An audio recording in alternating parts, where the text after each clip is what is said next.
नमस्कार मित्रों, युवा से आज साध युवा। मैं हूं विमलेश और आप देखना शुरू कर चुके हैं संस्कृत स्पेस और इस YouTube चैनल पे आप सभी का हार्दिक स्वागत है। तो CUET PG संस्कृत के इस यात्रा में हम लोग धीरे धीरे आगे बढ़ रहे हैं, जिस पे आज जिस शीर्षक को लेकर के आप सबके समक्ष हम उपस्थित हुए हैं उस शीर्षक का नाम है आरण्यक साहित्य, जो आपके पाठ्यक्रम में लगा हुआ है। तो आज हम आरण्यक साहित्य के जो महत्वपूर्ण तथ्य हैं उनके विषय में जानेंगे कि आरण्यक साहित्य है क्या, आरण्यक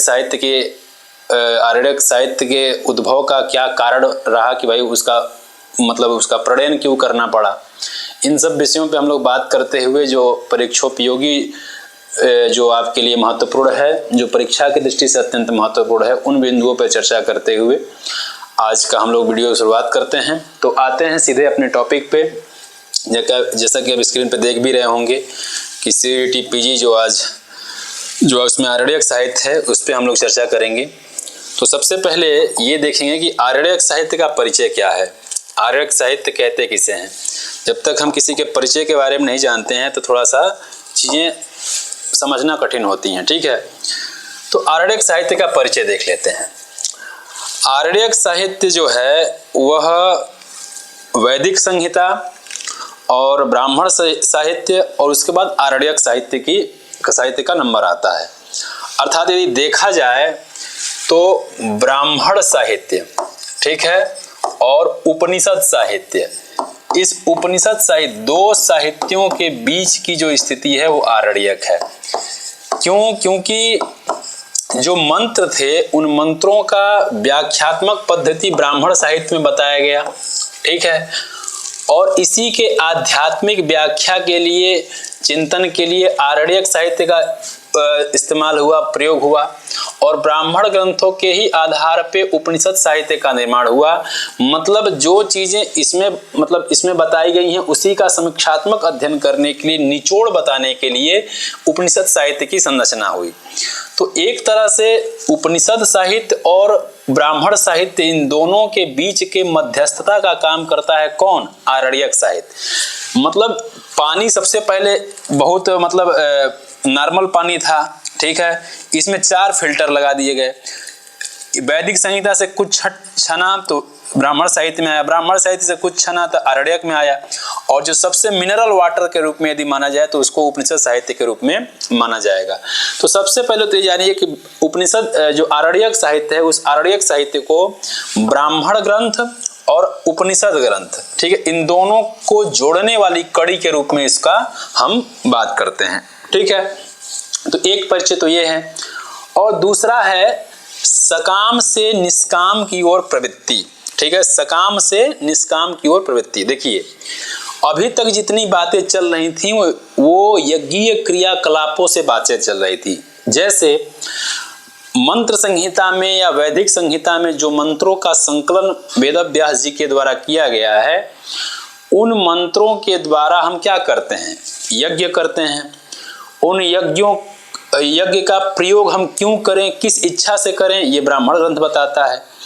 तो एक तरह से देखा जाए तो जो यज्ञ है मतलब श्रौत यज्ञ कहते हैं। श्रौत यज्ञ क्यों? क्योंकि श्रुति में कहा गया है, और वेद का एक अन्य नाम क्या है? श्रुति है, तो इसलिए श्रौत यज्ञ कहते हैं उसको। तो किसी भी इच्छा की पूर्ति के लिए कोई लोग यज्ञ करते हैं। आप देखे होंगे कि प्राचीन ज्ञान परंपरा में या प्राचीन इतिहास में जो राजा थे अपने उत्कर्ष के लिए, अपने राजलक्ष्मी को आगे बढ़ाने के लिए अन्यान्य यज्ञ किया करते थे। तो जो जजमान होते हैं अपने इच्छा पूर्ति के लिए, आज के समाज में भी देख लीजिए कि लोग ऐसे पूजा पाठ से, ऐसे धार्मिक कृत्यों से मतलब नहीं रखेंगे। जब उनकी स्थिति जब गर्त में जानी शुरू हो जाएगी तब उनको भगवान याद आएंगे तो भाई कहेंगे भैया कुछ करा दीजिए। तो ये नहीं कि हमारी आस्था है तो हमको करना, नहीं, हमको इस प्रकार की दिक्कत है तो इस दिक्कत का निवारण आध्यात्मिक तरीके से किस प्रकार से होगा। तो इसको दूर कराने के लिए किसी वेदाचार्य से पूछेंगे इसका लिए क्या उपयोग, हेतु क्या है, तो भाई आप ये काम करिए। ज्योतिषाचार्य से पूछेंगे कि भाई एक यज्ञ करा लीजिए। तो वो यज्ञ सकाम भाव से करते हैं, ठीक है, क्या करते हैं? सकाम भाव से।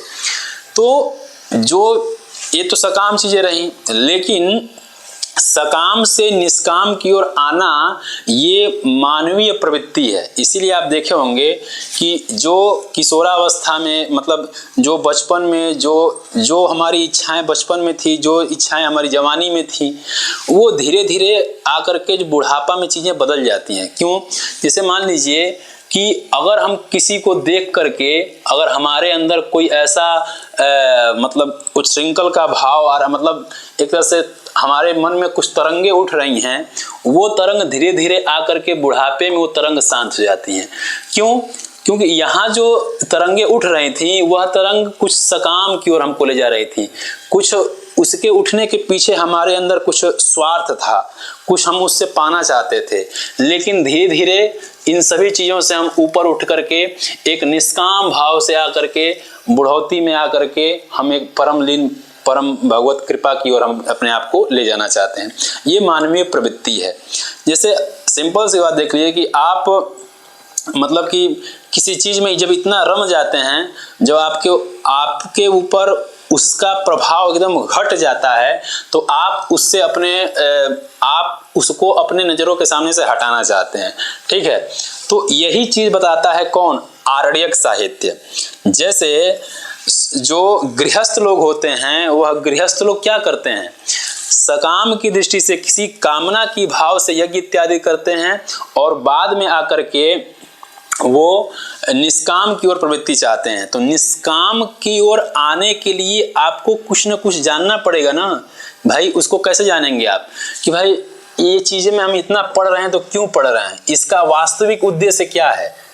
लोग कहते हैं ना कि तमाम तरह के लोग यहाँ पे नैतिक शिक्षाएं देते हैं कि भाई जीवन कुछ नहीं है, जीवन एक 4 दिन का खेला है, ये है फलाने ठिकाने है। तो मतलब एक तरह से कहें तो भौतिकतावादी जीवन से एक तरह से आध्यात्मिक जीवन में आना। ठीक है, सकाम से निष्काम की ओर जो प्रवृत्ति कराने वाला जो साहित्य है वह कौन साहित्य है? आपका आरण्यक साहित्य है। ठीक है, तो ये रहा। दूसरा है कि स्थूल से सूक्ष्म की ओर प्रवृत्ति। स्थूल से सूक्ष्म की ओर प्रवृत्ति।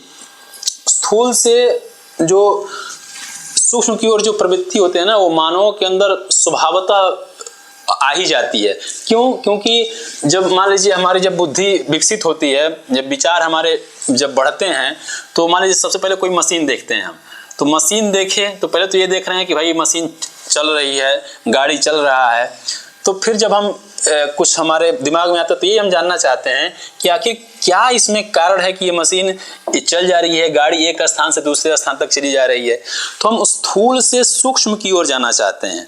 ठीक है, मतलब अगर वैदिक भाषा में बात करें तो जो यज्ञ हो रहे हैं, यज्ञों में हम मंत्रों के द्वारा जो आहुति दे रहे हैं, ये आहुति करने से मिलता क्या है, इसके अंदर सूक्ष्म रहस्य छुपा क्या है कि जिसको पाने के लिए हम इतने प्रयत्न कर रहे हैं। तो ये जो स्थूल से सूक्ष्म की ओर प्रवृत्ति कराने वाला जो मार्ग बताता है वह आरण्यक साहित्य बताता है। ठीक है, तो इस प्रकार से आप समझ पा रहे होंगे कि आरण्यक साहित्य जो है वो कितना महत्वपूर्ण है, जो आपको ध्यान रखने चाहिए समझने की दृष्टि से। इस प्रकार से अब परीक्षा, चूंकि हम लोग परीक्षा की दृष्टि से पढ़ रहे हैं, तो परीक्षा के लिए क्या इंपॉर्टेंट है ये देख लीजिए। महाभारत में इसके लिए क्या कहा गया है वो देख लीजिए। कहते हैं महाभारत के आदि पर्व में कि नवनीतम यथा दधनो, नवनीतम यथा दधनो मलया चंदनम तथा आरण्यकम च वेदेभ्यः औषधिभ्यो मृतम यथा। ठीक है, मतलब महाभारत में ये कहा गया है कि जिस प्रकार से हम दधी से मलय, ठीक है, क्या करते हैं, मतलब दधी से वो निकालते हैं, मलय से चंदन निकालते हैं, दूध से दही, ठीक है, और मलय से चंदन, और औषधि से अमृत जिस प्रकार से निकलता है, उसी प्रकार से इस वेद से आरण्यक का निर्माण होता है। तो पहले तो ये पूछ सकता है कि यह बात कहाँ पे आया है, तो ये बात महाभारत में आया है। ठीक है, महाभारत के रचनाकार व्यास जी हैं, और ये पूछ सकता है कि यह किससे संबंधित है। मान लीजिए ये आरण्यकम वाला जो हिस्सा है डैश डैश कर दे, हटा दे, नवनीतम यथा दधनो मलया चंदनम यथा आरण्यकम च वेदेभ्यः औषधिभ्यो मृतम यथा, इतना दे करके पूछे तो आपको ये श्लोक अच्छे से ध्यान रखने चाहिए। ठीक है, तो ये आपके रहे आरण्यक साहित्य का परिचय। अब देखते हैं आरण्यक का अर्थ क्या है। जो आरण्यक साहित्य में जो आरण्यक है उसका अर्थ क्या देते हैं तो वो देखते हैं। तो देखिए आरण्यक का अर्थ क्या देते हैं, तो अरण्ये भवम आरण्यकम, ठीक है। जो अरण्य में होता है, जो एक पवित्र स्थान में, जो वनों में जो मतलब रह करके जो जाना जाता है, उसे हम आरण्यक के नाम से जानते हैं। किसके नाम से? आरण्यक के नाम से। इसी के बारे में जो हमारा जो तैत्तिरीयारण्यक है, उसके भाष्य के भूमिका में जो आचार्य सायण हैं वह लिखते हैं कि अरण्याद अध्ययनात् एतत् आरण्यकम इति रीयते। अरण्यों में, वनों में इसके अध्ययन के कारण इसको हम आरण्यक इस नाम से जानते हैं। अरण्ये तद अधीत्येतम वाक्यम प्रवक्ष्यते। तो ये जो उक्ति है, ये पूछ सकता है कि ये किसकी उक्ति है, तो आचार्य सायण की उक्ति है, जो आरण्यक के संदर्भ में इन्होंने कहा है, ठीक है। तो इसको आप लोगों को ध्यान रखना चाहिए, ठीक है। और एक चीज और, जो आचार्य यास्क की जो कृति है क्या निरुक्त, उस पे जो वो लिखे हैं व्याख्याकार हैं इसके दुर्गाचार्य, ठीक है। दुर्गाचार्य इस आरण्यक के लिए, एक आरण्यक को रहस्य ब्राह्मण के नाम से भी कहते हैं। किस ब्राह्मण से? रहस्य ब्राह्मण के नाम से भी इसको कहते हैं। तो इस दोनों इन बातों को ध्यान रखिएगा कि अरण्ये भवम आरण्यकम, वनों में कहने के कारण, जानने के कारण इसको हम आरण्यक कहते हैं। और आचार्य सायण ये बात लिखते हैं किसमें? अपने तैत्तिरीय संहिता के, तैत्तिरीय आरण्यक के भाष्य की भूमिका में इन्होंने लिखा है कि आरण्यक कहते किसे हैं, ठीक है। एक चीज और आपको बता दें कि जो सामाजिक जो मतलब व्यवस्था है, उसमें आश्रम प्रणाली का विशेष महत्व है। क्या है? आश्रम प्रणाली का विशेष महत्व है। जैसे एक ब्रह्मचर्य आश्रम है, गृहस्थ आश्रम है, और वानप्रस्थ आश्रम है, और आपका परिव्राजक है, अंतिम में संन्यास है। तो ये जो चीजें थी, जो मंत्र साहित्य में, जो ब्राह्मण साहित्य में जो चीजें बताई गई थी, जैसे सकाम से निष्काम की ओर प्रवृत्ति ना, तो उसी तरह से ये जो सकाम का जो भाव एक गृहस्थों के लिए है। क्या है? गृहस्थों के लिए, मतलब एक तरह से कहें तो श्रौत यागों के जो अधिकारी हैं ना, किसके? जो श्रौत यागों के अधिकारी हैं वह गृहस्थ आश्रम वाले हैं। लेकिन जो व्यक्ति वानप्रस्थ आश्रम में पहुंच चुका है, उसके लिए यह आरण्यक ग्रंथ है। मतलब वानप्रस्थ आश्रम में पहुंचे हुए व्यक्ति के लिए आरण्यक को अत्यधिक क्या समझा जाता है? उपयोगी समझा जाता है। तो इसलिए यदि ये पूछता है आपसे परीक्षा में कि आरण्यक जो साहित्य है, जो आरण्यक ग्रंथ है, यह किस आश्रम से संबंधित है, तो आपको उत्तर लगाने हैं कि यह वानप्रस्थ आश्रम से संबंधित है। मतलब 50 साल के बाद की जो अवस्था होती है, 50 से 75, जो वानप्रस्थ आश्रम के लिए, उस आश्रम के लिए कौन सा साहित्य है? आरण्यक साहित्य है। तो ये भी आपके परीक्षा की दृष्टि से काफी महत्वपूर्ण है। तो इसको आप नोट करिएगा कि आरण्यक साहित्य किस आश्रम से संबंधित है, तो आपके वानप्रस्थ आश्रम से संबंधित है। अब देखते हैं, अब वेदों से संबंधित जो आरण्यक हैं उसको देख लेते हैं। तो देखिए, इस समय अगर देखा जाए तो केवल 6 आरण्यक जो हैं इस समय संप्रति प्राप्त होते हैं। अगर 6 आरण्यक इस समय प्राप्त होते हैं, वह 6 आरण्यक कौन कौन है उसके बारे में जान लेते हैं। तो सबसे पहले ऋग्वेदीय आरण्यक कौन है उसको देख लेते हैं, उसके महत्वपूर्ण तथ्य क्या है वो देख लेते हैं।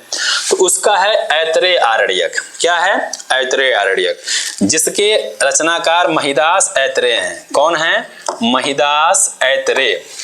जो ये ऐतरेय आरण्यक है, जो ऋग्वेद की जो शाखा प्राप्त होते, मतलब शाखा जो है 5, उनमें से जो इस समय प्राप्त शाखा है साकल शाखा, जो सबसे महत्वपूर्ण शाखा है साकल शाखा, इस साकल शाखा का ही आरण्यक है ऐतरेय आरण्यक। किस शाखा से संबंधित आरण्यक है? ऐतरेय आरण्यक, ठीक है। और जैसा कि आपको बताए कि ब्राह्मण ग्रंथों से ही ये छन के निकला है, तो इसीलिए ऐतरेय ब्राह्मण का ही परिशिष्ट भाग है। कौन?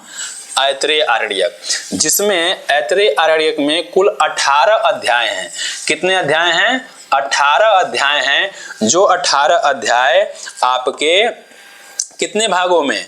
कुल 5 भागों में फैला हुआ है। कितने भागों में फैला हुआ है?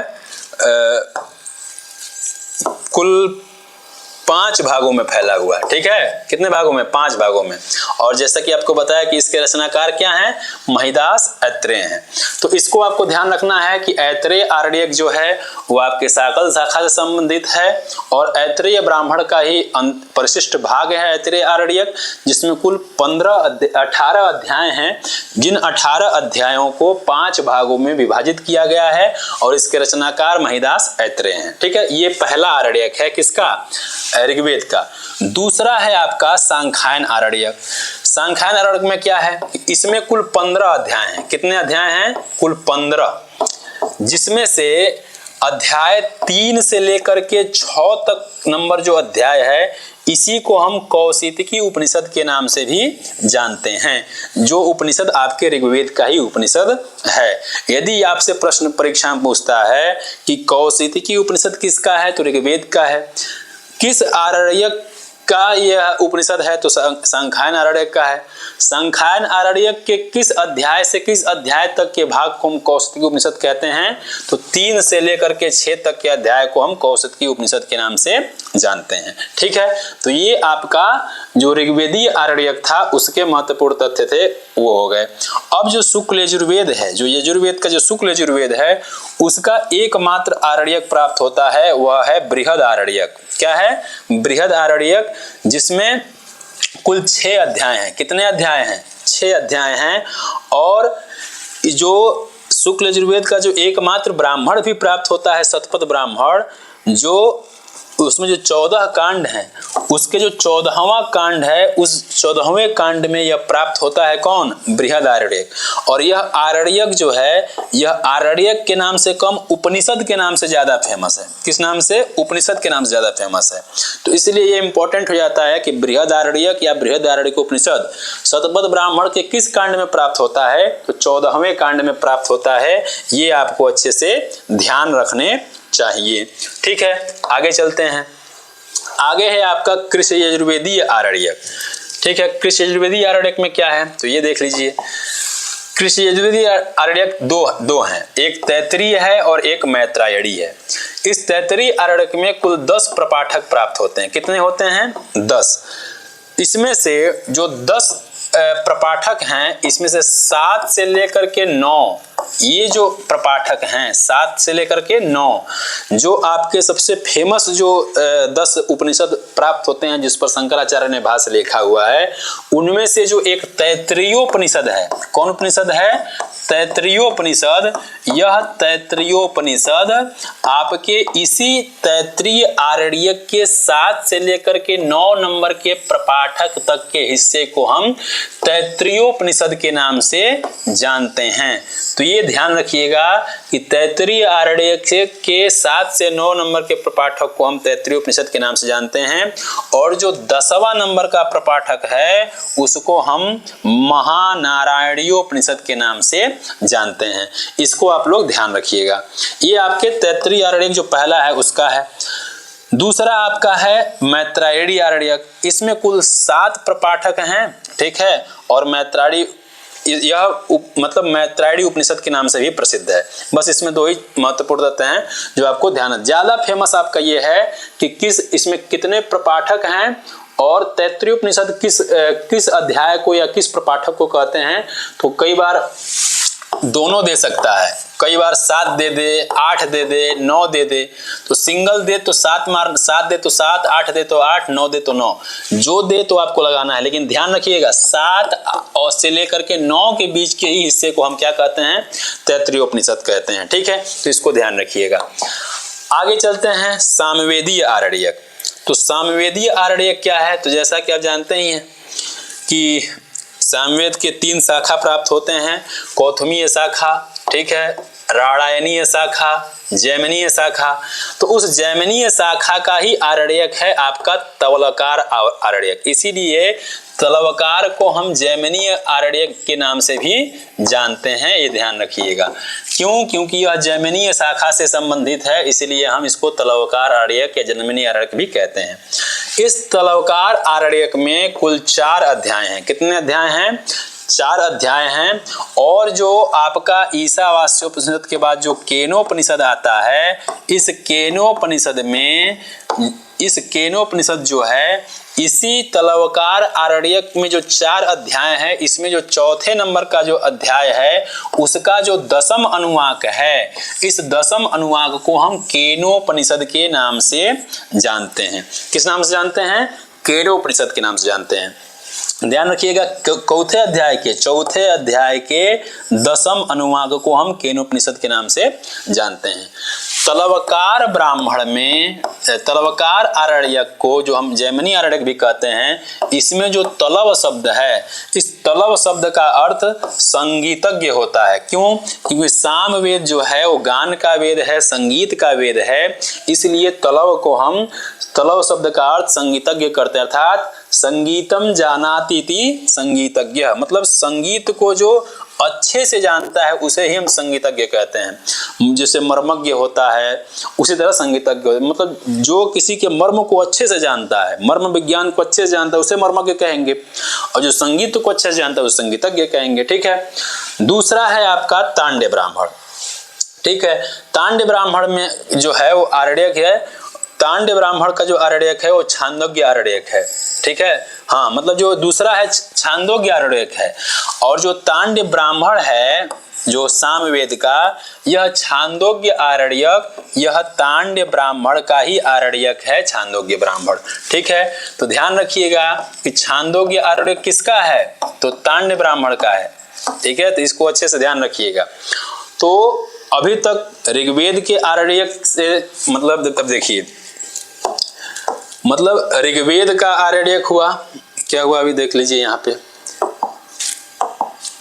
ऋग्वेद के आरण्यक से संबंधित जो तथ्य थे उसको आपने जाना, शुक्ल यजुर्वेद के जो आरण्यक थे उसके आप लोगों तथ्य को जाना, उसके बाद सामवेद के कृष्ण यजुर्वेद और उसके बाद सामवेद के आरण्यक के बारे में जाना, और जो चौथा संहिता है अथर्ववेद संहिता, उसका कोई भी आरण्यक प्राप्त नहीं होता है।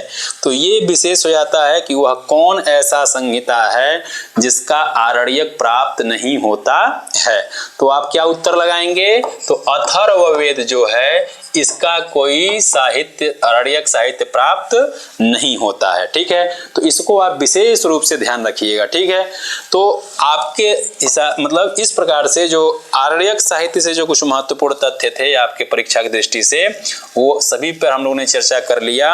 अब कुछ प्रश्न देख लेते हैं कि कैसे प्रश्न पूछता है, तो आपको समझ में आएगा कि आपको किस हिसाब से चीजों को याद रखना है, ध्यान रखना है। ये थोड़ा छिप रहा है लेकिन फिर भी हम पढ़ देते हैं कि तैत्तिरीयारण्यकस्य कस्मिन् प्रपाठके तैत्तिरीयोपनिषद विद्यते। अभी हम इस बात पे चर्चा भी कर रहे थे कि जो तैत्तिरीय आरण्यक में जो कुल 10 प्रपाठक हैं, उस 10 प्रपाठक के 7 से 9 वाले बीच के अध्याय को हम तैत्तिरीयोपनिषद के नाम से जानते हैं।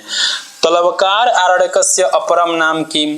अभी इस बात पे भी हम चर्चा किए कि तलवकार आरण्यक जो है, जो जैमिनीय शाखा का आरण्यक है, यह जैमिनीय शाखा का आरण्यक होने के नाते इसको हम तलवकार को जैमिनीय आरण्यक भी कहते हैं। तो इस हिसाब से इस प्रश्न के उत्तर को आप देख सकते हैं, और आप बाकी आप अपने कमेंट बॉक्स में उत्तर दे दीजिएगा। हम प्रश्न पढ़ दे रहे हैं केवल। अगला क्वेश्चन है कि मैत्रायणीय उपनिषद कस्मिन् आरण्यके अस्ति। मैत्रायणीय उपनिषद किस आरण्यक में है? कस्य वेदस्य आरण्यकम न उपलभ्यते। ठीक है। कस्य वेदस्य आरण्यकम न उपलभ्यते। तो इस प्रश्न के उत्तर को आपको देना है। और एक प्रश्न आपसे और हम पूछ देते हैं कि जो 5वें प्रश्न जो है कि जो आरण्यक साहित्य है, जो आरण्यक ग्रंथ है, वह किस आश्रम से संबंधित है। ठीक है। तो इसी एक अंतिम प्रश्न के साथ आज की कक्षा समाप्त होती है। जो आरण्यक साहित्य से जो महत्वपूर्ण तथ्य थे उसके बारे में आप लोगों ने जाना। तो आप सभी वीडियोस को अच्छे से देखते रहिए, उनके जो महत्वपूर्ण तथ्य बताए जा रहे हैं उनके बारे में आप अच्छे से समझते रहिए, उसके महत्वपूर्ण तथ्यों को नोट करते रहिए, और नोट करने के बाद उसको याद जरूर करिए। ये नहीं कि उसको रजिस्ट्री बना करके अलमारी में रखिए। अलमारी में रखेंगे तो आप भी केवल अपने अलमारी के आसपास ही रहेंगे, आप नए अलमारी के पास नहीं पहुंच पाएंगे। ठीक है। तो आज के वीडियो का जो विषय था आरण्यक साहित्य, उसके सभी महत्वपूर्ण तथ्यों की चर्चा महत्वपूर्ण तथ्यों पर चर्चा के बाद आज का वीडियो यहीं संपन्न होता है। ठीक है, तो आप सभी को नमस्कार। युवा से आज साधु युवा, मिलते हैं एक नए टॉपिक के साथ नए वीडियोज में। तब तक के लिए आप सभी को नमस्कार।